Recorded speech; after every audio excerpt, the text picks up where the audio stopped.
മഹാലക്ഷ്മി സീരിയലിൻ്റെ പുതിയൊരു എപ്പിസോഡിലോട്ട് എല്ലാവർക്കും സ്വാഗതം.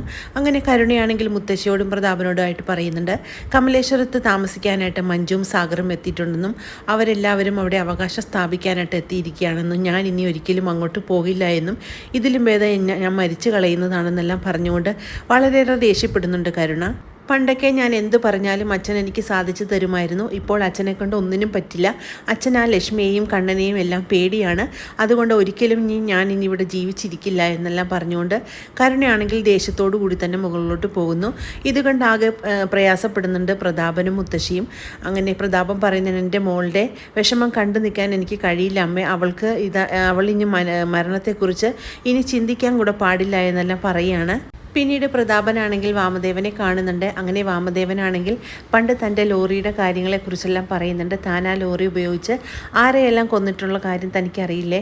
താനാണെങ്കിൽ കണ്ണൻ്റെ അച്ഛനെ കൊല്ലാനായിട്ട് ഞാൻ തനിക്ക് കാശ് തന്നപ്പോൾ ആ ലോറി ഉപയോഗിച്ചല്ലേ താൻ കണ്ണൻ്റെ അച്ഛനെ കൊന്നത്. അന്ന് അവനും കൂടി അങ്ങോട്ട് പോയിരുന്നെങ്കിൽ ഈ ഒരു ബുദ്ധിമുട്ടൊന്നും നമുക്കുണ്ടാവില്ലായിരുന്നു എന്നെല്ലാം വാമദേവനാണെങ്കിൽ പ്രതാപനോടായിട്ട് പറയുന്നുണ്ട്. അതുകൊണ്ട് ഇനി ഒന്നും നോക്കാനില്ല. തൻ്റെ മോളുടെ സങ്കടം കാണാതിരിക്കണമെങ്കിൽ വീണ്ടും താൻ ആ ലോറി പുറത്തോട്ടെടുക്കണം. എന്നിട്ട് കണ്ണൻ്റെയും മഹാലക്ഷ്മിയുടെയും വണ്ടിക്ക് പിറകെ പോയി അവരെ കൊന്നുകളയണം. ഈ ലോകത്ത് നിന്ന് തന്നെ അവരെ ഒഴിപ്പിക്കണം. എന്നാൽ മാത്രമേ നമ്മളുടെ വീടുകളിലെല്ലാം സമാധാനവും സന്തോഷവും ഉണ്ടാവുകയുള്ളൂ എന്നെല്ലാം വാമദേവൻ പറയുന്നത് കേട്ട് പ്രതാപനാണെങ്കിൽ ആ ഒരു കാര്യത്തിന് സമ്മതിക്കുകയാണ്.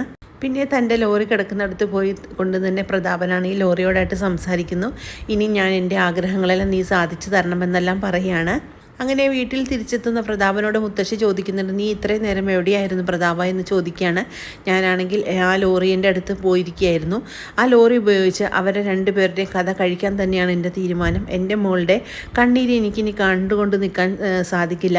ഇനി ഏത് പ്രേതം വന്നാലും ഭൂതം വന്നാലും എനിക്ക് പ്രശ്നമില്ല. എൻ്റെ മോൾ സന്തോഷമായിട്ടിരിക്കണം, അത് മാത്രമേ എൻ്റെ മനസ്സിലുള്ളൂ എന്നെല്ലാം പറഞ്ഞുകൊണ്ട് കരുണയോട് പറയുന്നുണ്ട്. നീ ഇനി ഒന്നുകൊണ്ട് വിഷമിക്കേണ്ട. കണ്ണനും മഹാലക്ഷ്മിയും ഈ ഭൂമിയിൽ നിന്നും ഇല്ലാതാകാൻ പോവുകയാണ്.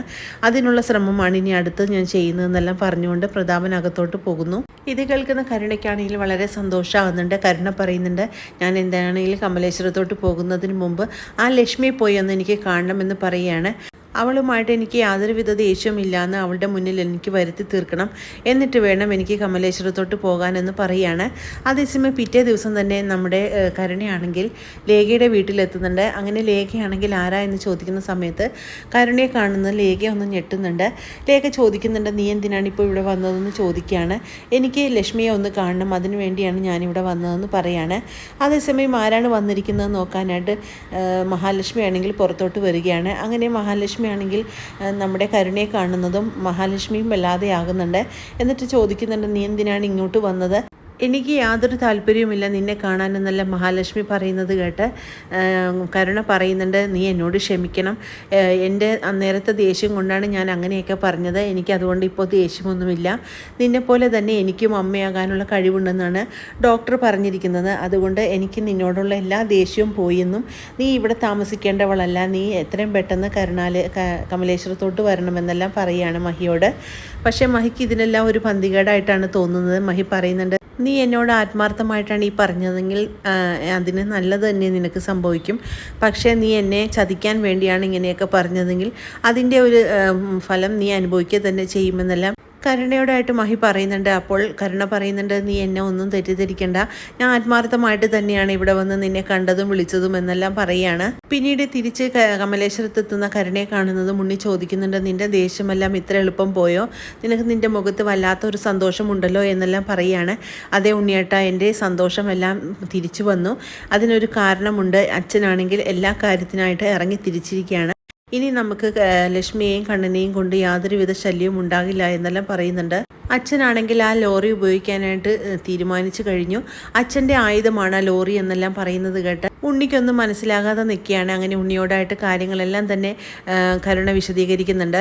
പിന്നീട് മഹിയും കണ്ണനും കൂടെ കമലേശ്വരത്ത് നിന്നും പുറത്തോട്ട് പോകാനായിട്ട് ഇറങ്ങുന്ന സമയത്ത് ഉണ്ണിയും കരുണയും മുകളിൽ നിന്ന് ഇവരെ വാച്ച് ചെയ്യുന്നുണ്ട്. അത് മഹാലക്ഷ്മി ആണെങ്കിൽ താഴെ നിന്ന് കാണുന്നുണ്ട്. അങ്ങനെ മഹാലക്ഷ്മി ആണെങ്കിൽ കണ്ണനോട് പറയുന്നുണ്ട്, നമ്മളെ രണ്ടുപേരെയും കരുണയും ഉണ്ണിയും മുകളിൽ നിന്നും വാച്ച് ചെയ്യുന്നുണ്ട്, എന്താ കാരണമെന്നറിയില്ല, എന്തോ ഒരു ഗൂഢാലോചന അവരുടെ ഇടയിൽ നടക്കുന്നുണ്ടെന്ന് പറയുമ്പോൾ കണ്ണൻ പറയുന്നുണ്ട്, നമ്മൾക്ക് നേരെ കൊട്ടേഷൻ എങ്ങാനും അവരെ ഏർപ്പാടാക്കിയിട്ടുണ്ടായിരിക്കും, അതായിരിക്കും അവർ തമ്മിൽ ഇങ്ങനെ നോക്കിക്കൊണ്ട് നിൽക്കുന്നതെന്നെല്ലാം പറയുന്നുണ്ട്.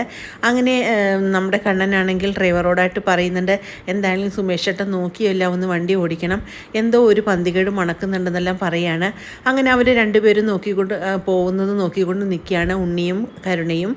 പിന്നീട് മുകളിലോട്ട് കയറി വരുന്ന സാഗറിനെയാണെങ്കിൽ ഉണ്ണിയാണെങ്കിൽ വളരെ താഴ്ന്ന രീതിയിൽ തന്നെ അപമാനിക്കുന്നുണ്ട്. നിനക്ക് ഈ വീട്ടിൽ കയറാനുള്ള അധികാരം എന്താണുള്ളത്, നീ ഈ വീട്ടിൽ കയറി വരേണ്ടവനല്ല എന്നും നീ എത്രയും പെട്ടെന്ന് ഇവിടെ നിന്ന് ഇറങ്ങിപ്പോണമെന്നെല്ലാം പറയുന്നുണ്ട്. ഇത് കേട്ടുകൊണ്ട് വരുന്ന ദുർഗയും കരുണയും എല്ലാം സാഗറിന് നേരെ തിരിയുന്നുണ്ട്. അങ്ങനെ സാഗറിനെ പറയുന്നത് കേട്ടുകൊണ്ട് വരുന്ന മഞ്ജു ആണെങ്കിൽ ഒട്ടും വിട്ടുകൊടുക്കാതെ തന്നെ നല്ല രീതിക്ക് തന്നെ അപമാനിക്കുന്നുണ്ട് ഉണ്ണിയെ. എന്നിട്ട് പറയുന്നുണ്ട്, നിനക്കെന്താണ് ഇവിടെ അവകാശം, നീയല്ലല്ലോ ഇവിടെ നിൽക്കേണ്ടത്, കണ്ണേട്ടൻ്റെയും ലക്ഷ്മി എടുത്തിയുടെയും വീടാണ്, അതുകൊണ്ട് ഞങ്ങൾക്കിവിടെ വരാനുള്ള അവകാശം കണ്ണേട്ടൻ തന്നിട്ടുണ്ട്, അതുകൊണ്ട് ഞങ്ങളിവിടെ വരിക തന്നെ ചെയ്യും, അതുകൊണ്ട് ഈ വീട്ടിൽ നിന്നും ഇറങ്ങി പോകേണ്ടത് ഞാനും സാഗറേട്ടനുമല്ല, നീയും നിൻ്റെ ഈ ഭാര്യയുമാണെന്നെല്ലാം പറഞ്ഞുകൊണ്ട് മഞ്ജു ആണെങ്കിൽ നല്ല രീതിക്ക് തന്നെ പറയുന്നുണ്ട്. ഇത് കേട്ട് വളരെ ദേഷ്യപ്പെട്ടുകൊണ്ട് നിൽക്കുകയാണ് കരുണയും ഉണ്ണിയും ദുർഗയുമെല്ലാം. അങ്ങനെ വളരെ ത്രില്ലിംഗ് ആയിട്ടുള്ള ഒരു എപ്പിസോഡുകളാണ് ഇനി വരാനിരിക്കുന്നത്. ഈ റിവ്യൂ ഇഷ്ടമാകുകയാണെങ്കിൽ ലൈക്കും ഷെയറും സബ്സ്ക്രൈബും ചെയ്ത് സപ്പോർട്ട് ചെയ്യണേ. പുതിയൊരു എപ്പിസോഡിനായിട്ട് നമുക്ക് കാത്തിരിക്കാം.